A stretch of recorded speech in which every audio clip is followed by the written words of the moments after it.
वैशाख के महीने में यदि भगवान शिव की कथा सुनने का सौभाग्य मिला है, वैशाख के महीने में अपन अगर कथा श्रवण कर रहे हैं, तो ये कहीं मेरे शिव की, मेरे उग्रदानी, मेरे शंकर की ही कृपा है, दया है, उदारता है। क्योंकि एक वो अपन लोग भजन में बोलते हैं, तेरी कृपा बिना नहीं लेते हैं श्वास, तेरी कृपा से हे गंगाधार मुक्ति द्वार ओमकार तू, आयो शरण तिहारी बोले तार तार तू। बखान क्या करूं मैं राखों के हेरता, चपटी भगोत में खजाना हुएगा। हे गंगाधार मोती द्वार ओंकार तो, ओंकार तो, आयो शरण तिहारी शंभो तार तार तो। ये शिव की कृपा से मिला, शंकर की दया से मिला। पैसे कमाओ, खूब कमाओ,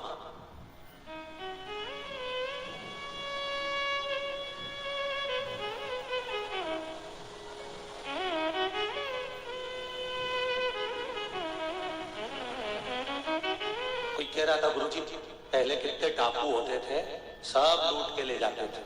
हमने कहा आज डाकुओं की कमी है।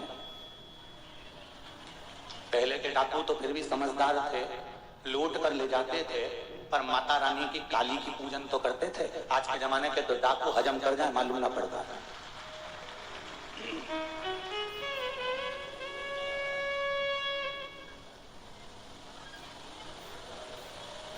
रामचरितमानस में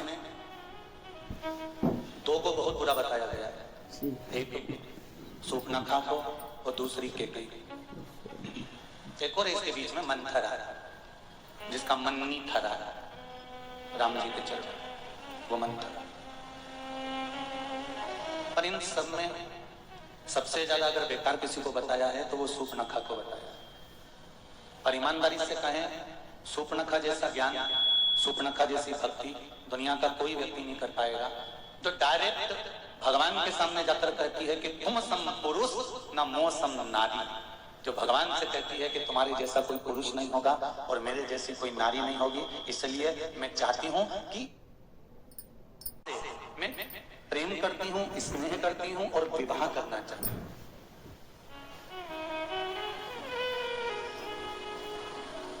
सूर्पनखा ने डायरेक्ट जाकर सीधे भगवान के पास जाकर एक ही बात कही कि मैं तुमसे मंगल पानी ग्रहण संस्कार करना चाहता हूं, मैं तुम्हें अपना बनाना चाहता हूं। दुनिया का व्यक्ति रोज मंदिर जाता है और रोज कुछ ना कुछ मांगता है, पर वो भगवान से सूर्पनखा जैसा कभी नहीं कह पाता कि भगवान मैं तुम्हारा होना चाहता हूं और तुम्हें अपना बनाना चाहता हूं। कितनी समझदार है, विचार करिए जरा। उसमें कितना कितना ज्ञान होगा, कितनी समझदारी होगा उसके अंदर। तुम सम पुरुष न मो सम नारी। तुम्हारे जैसा कोई पुरुष नहीं होगा, मेरे जैसी कोई नारी नहीं होगी। मैं आपको अपना बनाना चाहती हूँ और मैं खुद भी आपकी हो जाना चाहती हूँ। बस बस इतना जो ज्ञान है ना, ये बहुत है। इतना ज्ञान हो, कमाओ पैसे, खूब कमाओ। यहाँ पे आत्मनिर्भर भारत का अगर कहीं दर्शन करने जाना है ना, तो आत्मनिर्भर भारत का दर्शन करने अगर कहीं जाना हो तो उनको रत्नाम आकर देख लेना चाहिए कि यहाँ का एक एक मनुष्य आत्मनिर्भर है।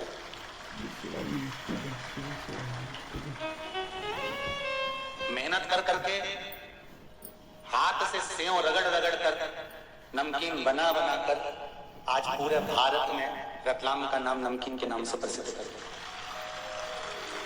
ये आत्मनिर्भरता नहीं तो और क्या है? बोलो सही है कि गलत है? ये मशीनें तो अब आई है। गोल्ड लाना, सोना लेकर आना और उस गोल्ड को कारीगिरी कर करके आभूषणों का निर्माण कर कर बेच देना, ये रतलाम ने चालू किया। अब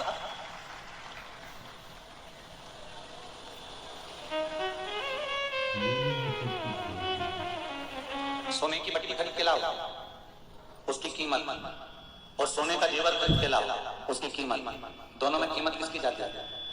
जम के बोलो। जो जो तुमने जेवर तैयार करा, जो तुमने जेवर बनाया है, जो जेवर तुमने सिद्ध किया है, तैयार किया है, उसकी कीमत, अर्थात बट्टी आ गई, उसको तुमने 20,000 रुपए में खरीद कर लिया है। उसके बाद में तुमने जब मेहनत करना प्रारंभ करा, मेहनत करना चालू करा, काट काट के आभूषण बनाना जब प्रारंभ किया, और आभूषण बना बना कर जब तैयार कर कर मार्केट में दिया, तो कीमत तो उसकी बढ़ गई। गुरु भी क्या करता है?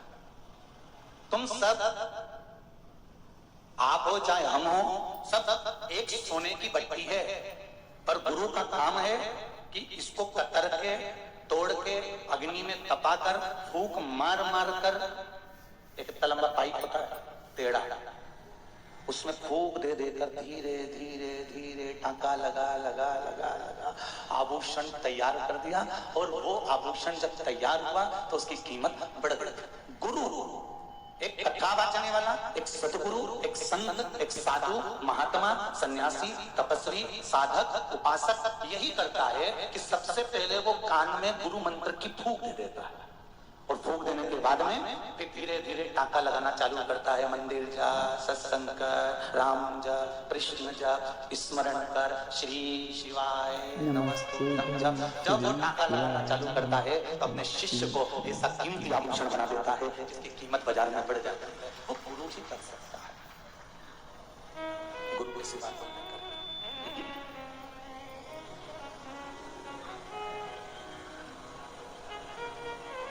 उसके सिवाय कोई करने वाला है नहीं।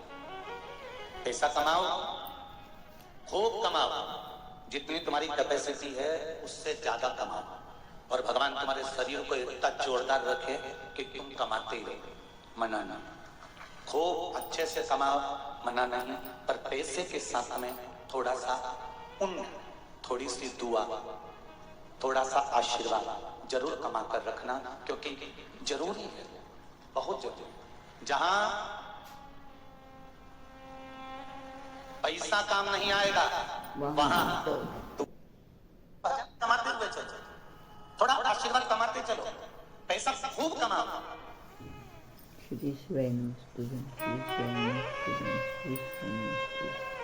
रतलाम शहर, रतलाम नगर किसी दूसरे पर आश्रित नहीं है, दूसरे शहर रतलाम पर आश्रित है कि यहां से माल आए।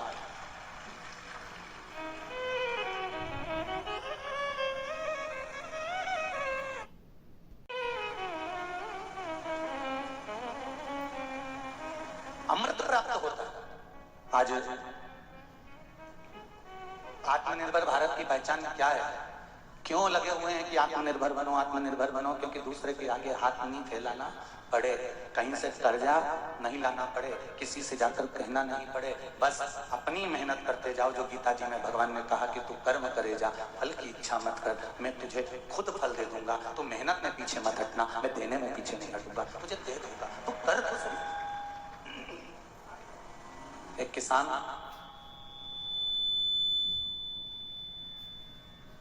सुबह जल्दी उठता है, मेहनत करता है, परिश्रम करता है, और परिश्रम करने के साथ साथ जब उसकी मेहनत चालू होती है, एक किसान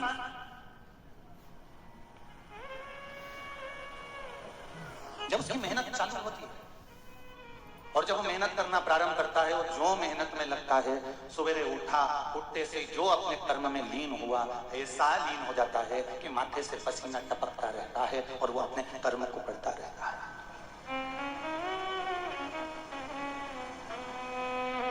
कर्म करो।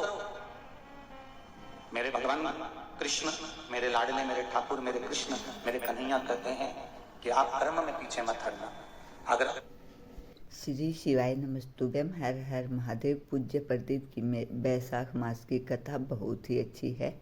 पूज्य प्रदीप मिश्रा जी ने बताया है कि हम जिंदगी में चाहे कितना भी पैसा कमा लें, लेकिन पैसे के साथ साथ हमें किसी की दुआ भी कमानी चाहिए और किसी की मदद भी करनी चाहिए, भगवान की भक्ति भी करनी चाहिए। पूज्य प्रदीप मिश्रा जी ने बताया है कि जहाँ पर पैसा काम नहीं आता वहाँ भगवान की भक्ति काम आती है और किसी की दी हुई दुआ काम आती है। अगर हम किसी गरीब की मदद करते हैं या सहायता करते हैं तो वो हमें हजारों दुआएं देता है। आशा करती हूँ कि आप सभी को वीडियो बहुत पसंद आया होगा और पूज्य प्रदीप मिश्रा जी की कथा बहुत ही खास थी और बहुत ही अच्छी थी। पूज्य प्रदीप मिश्रा जी ने बताया कि किस तरह से शूरपणखा ने भगवान की भक्ति की थी और भगवान को सीधे आकर कहा था कि मैं आपको पसंद करती हूँ, इसलिए आपसे शादी करना चाहती हूँ। पूज्य प्रदीप मिश्रा जी की कथा अगर आपको सुननी है और उपाय देखने हैं तो प्लीज़ उसके लिए मेरे चैनल को लाइक, कमेंट और फॉलो ज़रूर करिएगा। मेरा चैनल है धार्मिक वीडियो। हर हर महादेव, जय शिव शंकर, जय भोलेनाथ। भगवान आप सभी की मनोकामना पूरी करे। इसी मनोकामना के साथ श्री शिवाय नमस्तुभ्यम और प्लीज़ वीडियो पर लास्ट तक बने रहिए। कर्म में पीछे नहीं हटे तो ये पक्का है। मेरे कृष्ण कहते हैं, मैं तेरी विपदा की घड़ी में तुझे देने में पीछे नहीं हटूंगा, तेरे सामने खड़ा मैं बस मत बुरे कर्म कर बंदे वरना पछताएगा। भगवान की आंखों से तू बच नहीं पाएगा, तो बच नहीं पाएगा। अरे ओ ज्ञानी मत कर नादानी, अरे ओ अज्ञानी मत कर नादानी। तेरे कर्म का फल भी तू ही पाएगा, जैसा किया तूने तेरे आगे आएगा। मत बुरे कर्म कर बंदे वरना पछताएगा। भगवान की आंखों से तू बच नहीं पाएगा, तो बच नहीं पाएगा। अरे वो अज्ञानी मत करना। कर्म अच्छा करते हुए चले, और जब आप कर्म श्रेष्ठ करते हुए चलेंगे तो जीवन का अपने आप सुख प्राप्त होगा। अपने आप श्रेष्ठ कर्म की ओर बढ़िए। श्री शिवाय नमस्तुभ्यम, हर हर महादेव। आशा करती हूँ कि आप सभी को पूज्य प्रदीप मिश्रा जी की कथा बैसाख मास की बहुत ही अच्छी लगी होगी, इसलिए प्लीज़ मेरे चैनल को लाइक, कमेंट और शेयर ज़रूर करिए ताकि अगली वीडियो की नोटिफिकेशन आप तक आ सके और अच्छे अच्छे उपाय और नई नई कथाएँ पूज्य प्रदीप मिश्रा जी की आप तक पहुंच सके। और कमेंट बॉक्स में प्लीज़ श्री शिवाय नमस्तुभ्यम अवश्य लिखें। श्री शिवाय नमस्तुभ्यम।